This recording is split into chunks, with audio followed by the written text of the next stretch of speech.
چلیے بسم اللہ الرحمن الرحیم. ہاں احمد صلی علی رسول الکریم. اما بعد ہم لوگ آپ صلی اللہ علیہ وسلم کی سیرت سے ریلیٹڈ پڑھ رہے ہیں اور آج اس کی 11ویں کلاس ہے. صحیح ہے؟ جی بھائی. تو ابھی ہم لوگ پڑھنے جا رہے ہیں آپ صلی اللہ علیہ وسلم کے سچائی کے تعلق سے کہ آپ صلی اللہ علیہ وسلم کتنے سچے تھے، وہ ابھی ہم لوگ پڑھنے جا رہے ہیں. ٹھیک ہے جی دیکھیے، پیارے رسول صلی اللہ علیہ وسلم بڑے سچے تھے. آپ نے کبھی کوئی جھوٹ بات زبان سے نہ نکالی. آپ صلی اللہ علیہ وسلم ابھی نبی نہیں ہوئے تھے کہ عرب والوں نے آپ کو صادق یعنی سچا کہہ کر پکارا.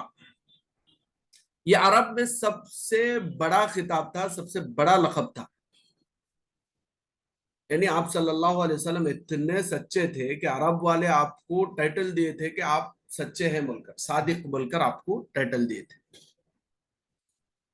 جی جب آپ صلی اللہ علیہ وسلم نبی ہوئے اور اسلام پھیلانا شروع کیا تو بہت سے لوگ آپ صلی اللہ علیہ وسلم کے دشمن ہو گئے. دشمن تو ہمیشہ طاق میں رہتا ہے، یعنی یہ دیکھتے رہتا ہے کہ ذرا سی بات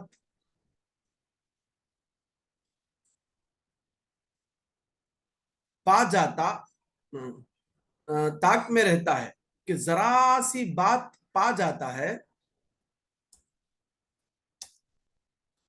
تو مشہور کر دیتا ہے کہ فلاں ایسا ہے ایسا ہے.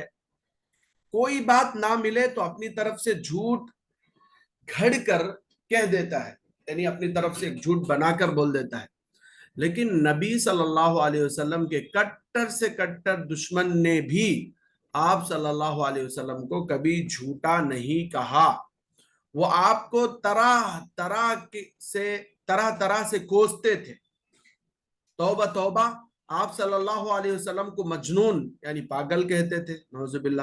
اور شاعر یعنی اس کو ہم لوگ اپنی زبان میں کبھی کہتے، تیلگو میں وہ کہتے تھے، انگلش میں جسے پوئٹ کہتے وہ کہتے تھے.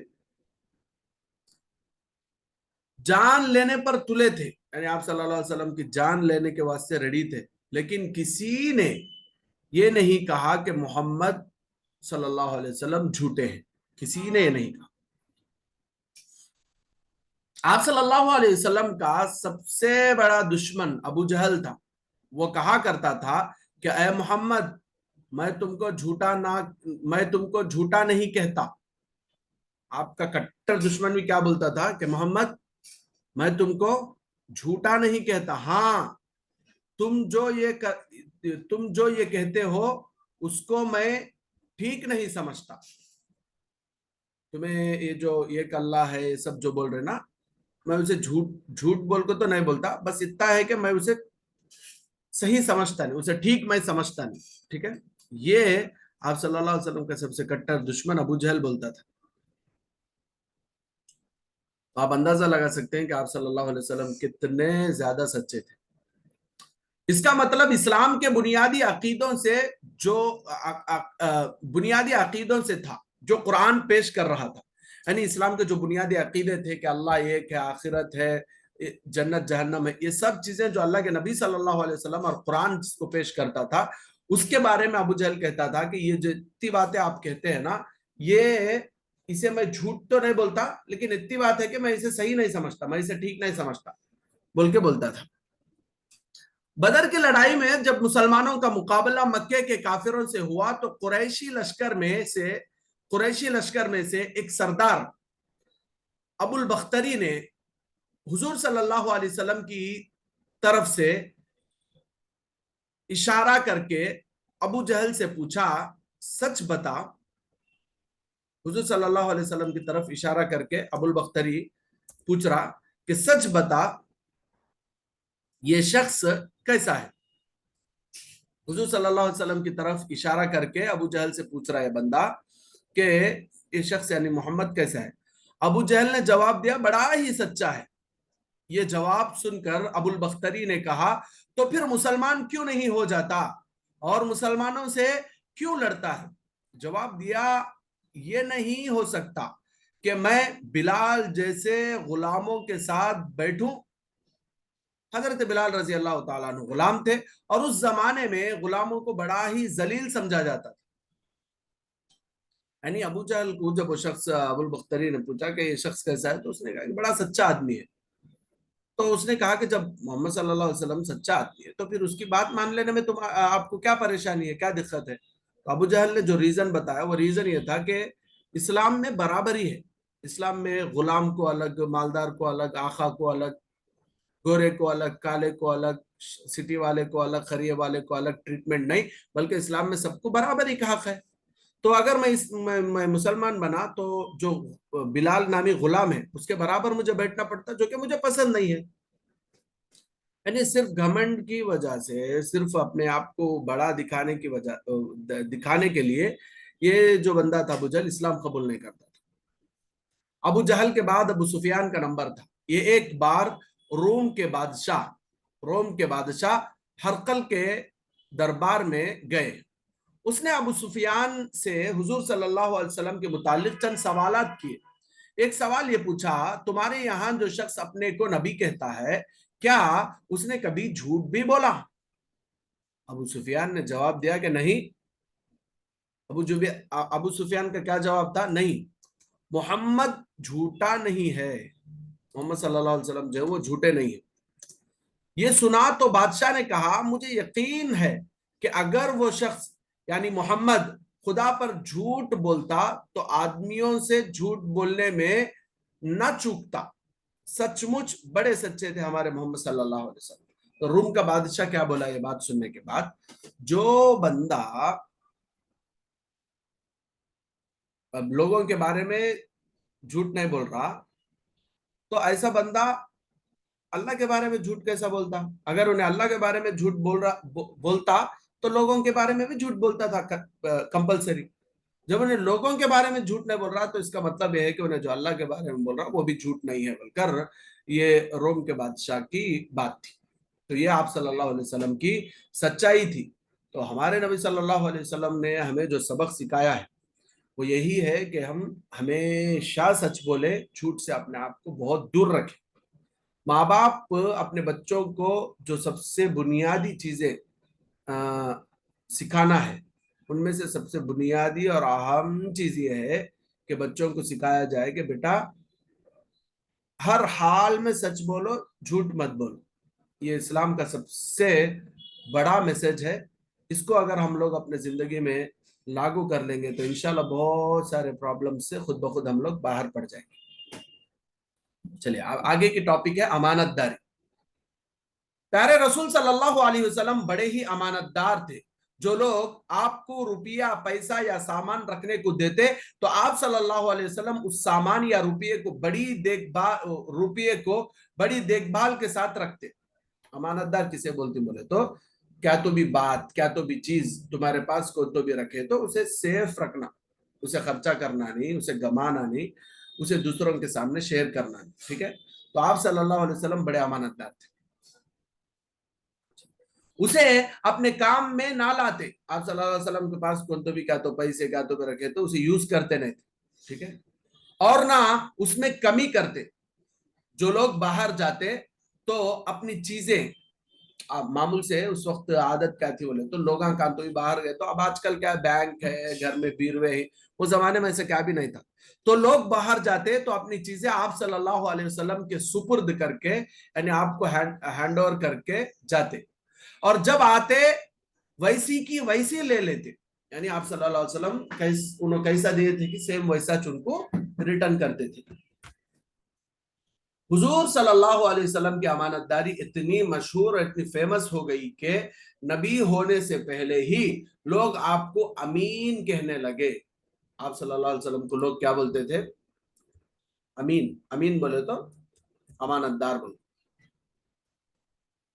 یعنی بہت بڑا امانت دار. جو لوگ آپ کی جان کے دشمن تھے وہ بھی آپ صلی اللہ علیہ وسلم کو بڑا ہی امانت دار سمجھتے تھے. جب آپ صلی اللہ علیہ وسلم مکے سے مدینہ ہجرت فرمانے لگے تو بہت سے کافروں کی امانتیں آپ صلی اللہ علیہ وسلم کے پاس تھیں. چلتے وقت وہ سب حضرت علی رضی اللہ تعالیٰ عنہ کو دی اور بتا دیا کہ کس کس کی امانت ہے تاکہ وہ ان کو دے دیں. آپ صلی اللہ علیہ وسلم جب مکے سے مدینہ گئے تو اس وقت بہت سارے کافروں کی امانتیں آپ کے پاس تھی. آپ صلی اللہ علیہ وسلم اور حضرت علی رضی اللہ تعالیٰ عنہ کو ہینڈ اوور کر کے گئے کہ کس کس کی کون سی امانت ہے اور کس کس کو دینا ہے. پیارے نبی صلی اللہ علیہ وسلم نے ایک حدیث میں فرمایا کہ جو آدمی یہ چاہتا ہے کہ اللہ اور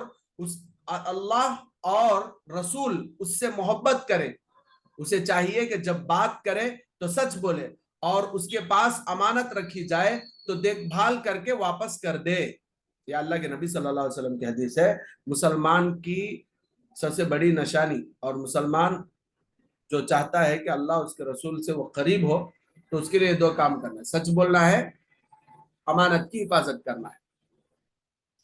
پیارے نبی صلی اللہ علیہ وسلم نے یہ بھی فرمایا کہ امانت میں گڑبڑ کرنے والا منافق ہوتا ہے. منافق بولے تو اوپر سے مسلمان اندر سے کافر، یعنی وہ زبان سے چاہے اپنے کو مسلمان کہے لیکن وہ حقیقت میں سچا مسلمان نہیں رہتا. اللہ اکبر، اللہ ہماری حفاظت. تیسری ٹاپک دیکھیے، وعدے کے سچے. آپ صلی اللہ علیہ وسلم وعدے کے بڑے سچے تھے. پیارے نبی صلی اللہ علیہ وسلم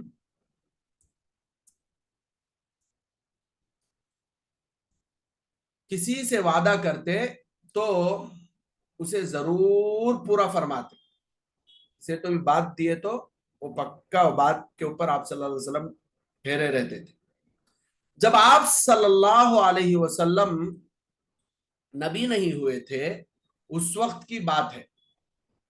ایک صاحب تھے، ان کا نام عبداللہ تھا. وہ آپ صلی اللہ علیہ وسلم کو ایک جگہ ملے، لین دین کی کوئی بات ہوئی. انہوں نے کہا اچھا اسی جگہ ٹھہریے، میں آ کر حساب کر دوں گا. یہ کہہ کر وہ چلے گئے، لیکن بات ان کے دھیان سے اتر گئی. تیسرے دن اسی طرف پھر نکلے، دیکھا تو آپ صلی اللہ علیہ وسلم وہیں بیٹھے ہیں. عبداللہ بہت شرمائے. عبداللہ نامی ایک بندے سے آپ صلی اللہ علیہ وسلم کی ڈیل ہوئی. وہ بندہ بولا آپ یہیں ٹھہرو، میں آتا ہوں، آ کے حساب کرتا.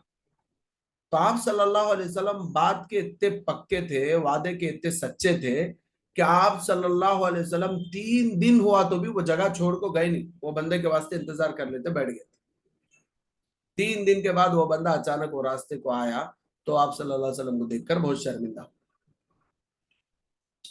جی، پیارے نبی صلی اللہ علیہ وسلم کے پیارے نبی صلی اللہ علیہ وسلم وعدے کے ایسے سچے تھے کہ آپ کے دشمن بھی آپ کی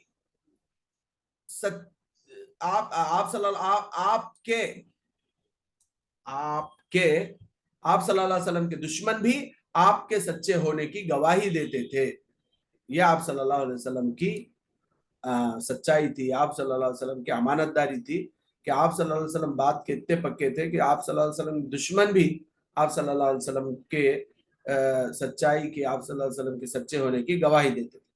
ایک بار روم کے بادشاہ نے ابو سفیان سے یہ پوچھا تھا کہ تمہارے یہاں جو صاحب اپنے کو نبی کہتے ہیں وہ وعدے کے سچے ہیں یا نہیں.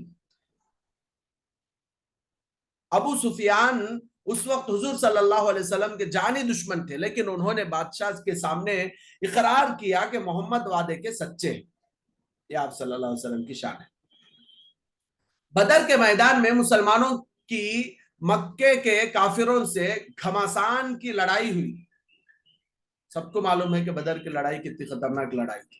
مسلمان 313 تھے اور جو کفار تھے وہ 1000 تھے. وہ زبردست لڑائی ہوئی تھی. ٹھیک ہے، اچھا. مسلمانوں کی تعداد صرف 313 اور کافروں کی تعداد 1000 تھی. اسی زمانے میں کچھ مسلمان مکے سے آ رہے تھے تو وہ جب لڑائی چلنے والی تھی اسی ٹائم پہ اس سے ذرہ پہلے مسلمان ہے نا مکے سے آ رہے تھے. مکے کے کافروں نے ان کو روکا اور کہا کہ تم محمد کے پاس جا رہے ہو. انہوں نے انکار کیا. کافروں نے اس وعدے پر چھوڑا کہ لڑائی میں محمد کا ساتھ نہ دو گے.